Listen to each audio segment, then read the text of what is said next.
দিন না ওষুধের ব্যাপারে না কথা দিবেন না গেলে নইলে তো হইলে মনে করো আমারে আশাতে আছে একটা বুদ্ধি পরামর্শ তো তাদের দিবেন না দেওয়ানি সাহেব। ঠিক আছে, বাজারে দোকান খোলা আছে আজিজ সাহেবের, ওখানে গেলে আর কি পরামর্শ পাবো। আজিজ সাহেবের কাছে যাই, কারণ হচ্ছে পরামর্শগুলো না দিলে তো আমাদের কৃষকের ধান ভালো হইবে না, মনে করো সারাদিনে খাবারের দোকানে বসে আছে। তাই সেখানে আজিজ সাহেবের কাছে যাই, দেখি কি বলে উনি। জি চাচা কেমন আছেন? এই তো আছি আলহামদুলিল্লাহ। বলো কেমন আছেন বাবা রে? আছি ভালো, একটু হিসাব করতেছি বাবা। আচ্ছা করেন, আমার না কথা শোনেন। আচ্ছা আচ্ছা বাবা ওই বলেন। আমাদের এলাকা আর ওই যে কিছু কিছু কৃষক আছে এগুলো মনে করো যে কিছুই জানে না, আবার সুবাদ পরে কিন্তু ওই ছোট করে বেশি কিছু জানা না, বিভিন্ন দোকানে যায় এই জায়গায়। হ্যাঁ, আচ্ছা আচ্ছা। মানে সঠিক পরামর্শদাতা নাই, পরামর্শ দেওয়ার লোকও নাই। এই মেইন কথা হচ্ছে এবার অধিকাংশ কৃষকের ওয়ার পাতাইগুলো এমন ভাবে না হয়ে ওর গেছে। পাতায় লাল হয়ে যাচ্ছে। জি জি জি। তো আমাদের এই দেওয়ানি সাহেবের কাছেও কালকে আসছিল, উনি আবার আমাকে দেখাই দিয়েছে। আমি বলছি যে ভালো পরামর্শকের কাছে যাই, দেখি কি পাওয়া যায়। এখন বিষয়টা হচ্ছে কি চাচা, আমরা গ্রামের মানুষ সাদা সুদে, জি দোকানদার যেটা দেয় সেটা কিন্তু আমরা ব্যবহার করি, ঠিক আছে, সেটা কিন্তু ঠিক না। এখন আমুল চাচা সোহাগ চাচা যদি এই যে ট্রিটমেন্ট না জানে যে ওর পাতায় লাল কি কারণে হয়েছে, বা উদ্ভিদের কারণে খাওয়া দাওয়ার সমস্যা হয়েছে কি, বা এই যে এইসব যদি বলতে না পারে তাহলে আচ্ছা তো আচ্ছা। তাছাড়া ওই বিষয়টা যে আমি আপনাকে বললাম, এই যে ওয়ার পাতায় নাল হয় একজনের জমিতে, যে সবুজ এই নাল হওয়ার রোগটা যে এইটার মানে এখন আমি বিষয়টা কি হচ্ছে, দিতে আমি বলি বলি আপনাদেরকে, যেহেতু চাষাসহ আছে, যেখানে প্রয়োগ করতে হবে যেগুলো কীটনাশক, সেগুলো যদি আমরা ভালোভাবে দিতে না পারি তাহলে ওর যে পাতাইটা যে আচ্ছা, আচ্ছা। গাছটা আছে এটা লাল হবে। তার কারণটা কি, যেটা যখন প্রয়োজন হবে, আমরা যখন যেটা প্রয়োজন মনে করি খাই, আমরা খাদ্য খাওয়া বাঁচি থেকে এইরকম একটা ওই যে ধান যে ক্ষেতটা লাগাই সেটাও কিন্তু খাদ্য শোষণ করে খায়, খাদ্য ছাড়া কিন্তু এই গাছটা শক্তিশালীও হয় না।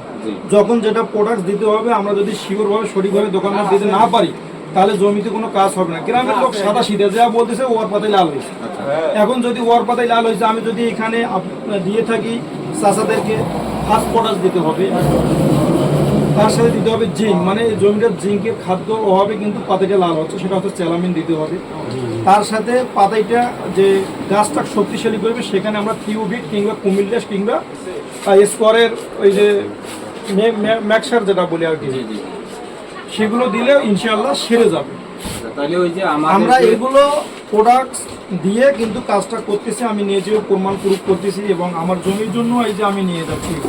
শুধু যে আপনাদের জমি সেটা না, আমাদের জমি তো কিন্তু আছে, আমি কিন্তু নিয়েছি, নেওয়ার পর কিন্তু ট্রিটমেন্ট দিচ্ছি। আগে তো আমরা নিজে নেব, তারপর দেখবো, চেষ্টা করবো, পরীক্ষা করবো, তারপর কিন্তু আমি কৃষককে দিয়ে দেই। কৃষক বাঁচলে আমি দোকানদার বাঁচবো। কথা ক্লিয়ার চাচা?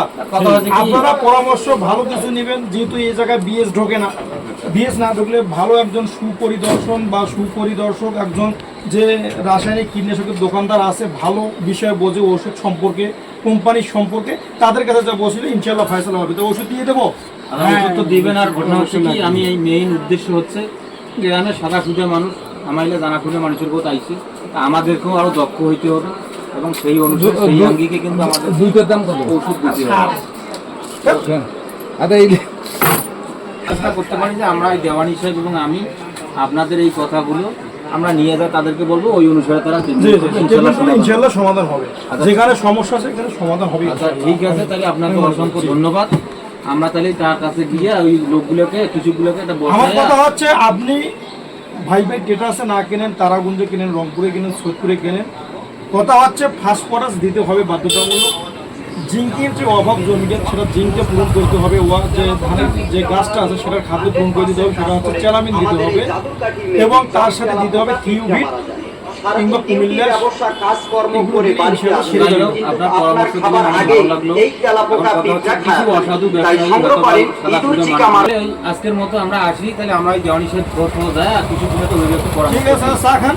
না না খাইয়া সময়ের খুব স্বল্পতা, ব্যস্ততার মধ্যে থাকেন না। কথা হচ্ছে আপনারা যেখান থেকে ক্রয় করেন জিনিসগুলো, যেগুলো কথা বললাম, ফসফরাস, চ্যালামিন এবং থিওবিট অবশ্যই প্রয়োগ করতে হবে।